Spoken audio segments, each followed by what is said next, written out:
Bagaimana sih caranya menyusun kalimat dalam bahasa Jepang? Minasang, kita sebagai pembelajar bahasa Jepang, apalagi pemula, tentunya ingin juga dong ya membuat kalimat dalam bahasa Jepang sendiri. Untuk membuat kalimat dalam bahasa Jepang, hal pertama yang harus kita ketahui adalah bagaimana susunan struktur sebuah kalimat dalam bahasa Jepang. Susunan kalimat dalam bahasa Jepang, minasang, tidak sama ya dengan bahasa Inggris maupun bahasa Indonesia, yaitu SPOK. Yuk kita lihat dalam bahasa Jepang seperti apa. Untuk lebih fokus, minasang, hari ini kita akan belajar bagaimana cara membuat kalimat standar atau kalimat sederhana. Rumus yang pertama adalah subjek wa, objek wo, predikat. Wa sama o ini partikel ya minasang. Subjek partikel wa, objek partikel wo, kemudian predikat. Jika dalam bahasa Indonesia kita mau membuat kalimat seperti ini. Saya menonton TV atau saya sedang menonton TV. Nah, kalau diubah ke dalam bahasa Jepang menjadi saya TV menonton. Saya atau subjeknya adalah watashi, partikel wa, kemudian objeknya adalah TV. TV itu terebi, tambah partikel wo, kemudian predikatnya adalah mite imas, sedang menonton. Bisa difahami? Jadi, saya menonton TV dalam bahasa Jepang adalah watashi wa terebi wo mite imas. Coba kita lihat untuk yang kedua.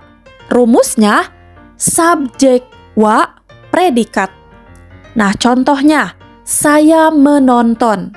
Dalam bahasa Jepang, subjeknya adalah watashi wa saya. Predikatnya adalah mite imas. Saya menonton dalam bahasa Jepang watashi wa mite imas. Mudah ya minasang? Baik, kita lihat yang ketiga ya. Rumusnya adalah keterangan waktu, subjek wa, objek wo, predikat. Contoh dalam bahasa Indonesia kalimatnya adalah sekarang saya sedang menonton TV. Baik, jika dalam bahasa Jepang, untuk membuat kalimat dalam bahasa Jepang menjadi sekarang saya TV menonton. Baik, kita ubah ke dalam bahasa Jepang ya. Keterangan waktunya adalah sekarang. Dalam bahasa Jepang adalah kyo. Selanjutnya, subjek wa. Subjek kemudian partikel wa. Subjeknya adalah saya. Dalam bahasa Jepang, watashi tambah partikel wa, watashi wa. Selanjutnya, objek o. Objeknya adalah terebi tambah partikel wo. Selanjutnya predikatnya adalah mite imas.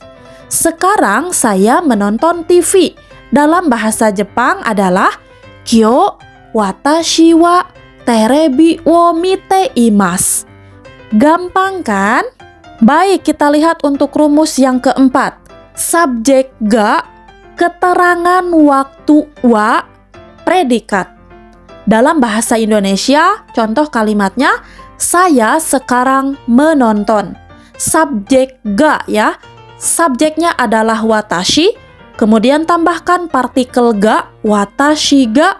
Keterangan waktunya adalah kyo, tambah partikel wa, kyo wa.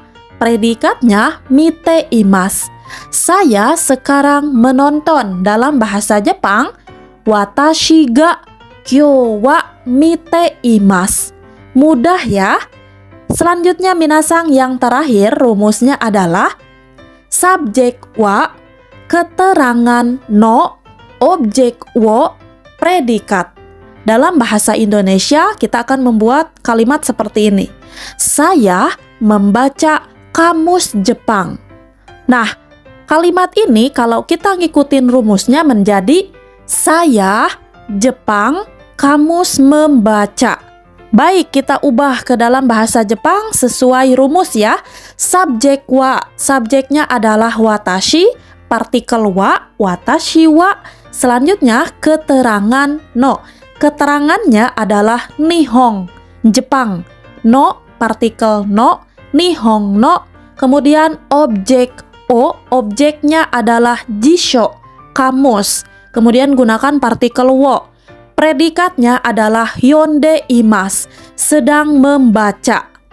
Ya, saya membaca kamus Jepang. Dalam bahasa Jepang menjadi watashi wa nihon no jisho wo yonde imasu. Minasang, wakarimashita ka? Jika sudah paham, coba kamu tulis contoh ya di kolom komentar.